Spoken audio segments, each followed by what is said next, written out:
Kami minta kecil mundurkan diri. Kenapa? Karena kebijakan kecil banyak yang tidak diselesaikan di masalah di kampung. Itu seperti apa? Gitu?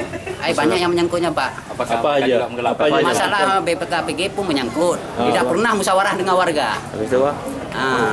Habis itu masalah umpamanya ada kebijakan umpamanya suatu masalah tidak diselesaikan secara adat. Jadi uang kampung selama ini nggak transparan. Pokoknya selama ini BKPG ini kita tidak tahu. Kalau BPJS keluarga gimana?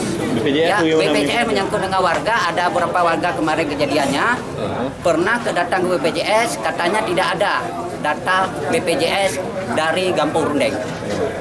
Satu pun, Pak. Semua tidak ada. Pokoknya kita nggak tahu. Berapa banyak kira-kira yang nggak dapat BPJS dari kampung ini, Baru? Kalau menurut laporan masyarakat ada berapa banyak?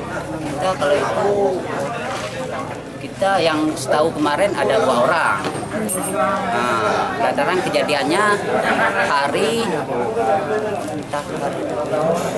kalau nggak salah saya hari Jumat ataupun hari Kamis kejadiannya itu. Tidak ada BPJS ternyata tidak. Ya ada yang bersangkutan sini, bersangkutan ada di sini. Itu aja.